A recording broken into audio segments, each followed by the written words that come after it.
One day, I returned to their home and found my suitcase ripped.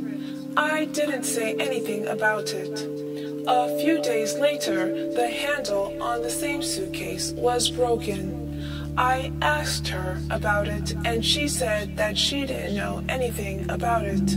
She told me that her mom was usually in that area of the apartment, but why would her mom break my suitcase?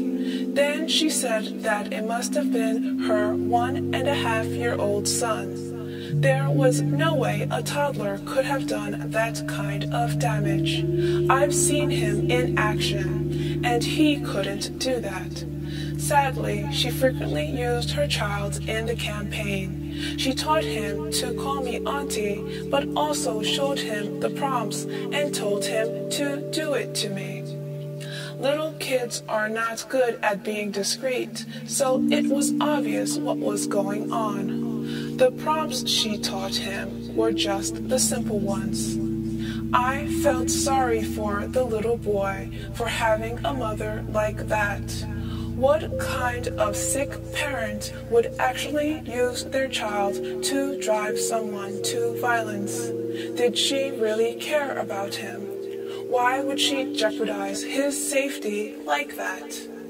It was nauseating to watch her get as happy when her child used the prompts as she did when he could count to 11 on his own. Her mother's actions were equally as sickening. She acted as if she was such a godly, mature, and honorable woman. Yet, what she did was shameful and immature. She talked about how bad and evil others were while she was actively trying to destroy the life of her old friend's child who never did anything to her. Their part in the campaign was to get me homeless. They did so proudly and seemed to laugh at the prospect of me living on the streets. These are people who I never had any issues with and defended when I could. Another person I knew from childhood was just as bad. I considered her an aunt, and she even had her kids call me their cousin.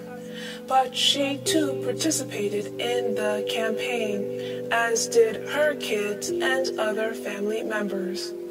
It was sad to see them come in, use the prompts, and laugh about it. She even invited me to events where other gang stalkers could harass me.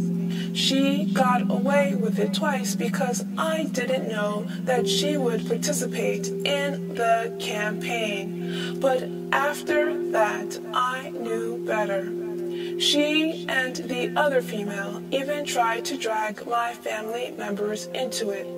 How could they be so cruel? They behaved as if we were arch enemies. I had tried to talk openly to both of them about what was going on without saying it was gang stalking, but they did not want to talk about it. They avoided the issue or used the prompts. It was a strange experience. They probably thought that using the kids in the campaign was effective, but it was not. It actually helped desensitize me to the prompts.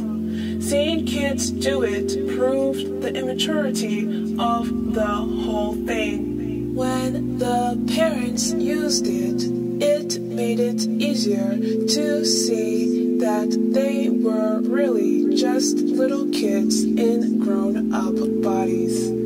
It was easy to see how immature they were, and the prompts were less agitating. Both of the females and the grandma thought they were smart by using the kids, but soon the prompts just reminded me of babysitting. Of course, I didn't lose sight that the parents could pass for adults and were ruthless, but when they arrogantly tried to use the prompts along with intimidation, it just fizzled. I just feel sorry for the kids. Kids know when they are doing something wrong, even if their parents say it isn't. The kids' participation reveals their severely dysfunctional home life. It shows that they come from a family that is not respectful or respectable. This may sound harsh, but I'm just pointing out what the kids' behavior shows. What's harsh is a parent using their kids to destroy an innocent person's life. I came from a dysfunctional home, but my parent never got me involved in her problems. She wanted better for me and always told me to learn from her mistakes. I have seen what happens to kids that are raised by parents who command them to get involved in adult affairs, so I know that their parents are doing as much damage to their kids as they are trying to do to me. If these types of activities are part of their family affairs, it's no wonder bullying is such a problem in schools. It's cowardly, low down, and just plain disgusting for parents to force their kids into these activities.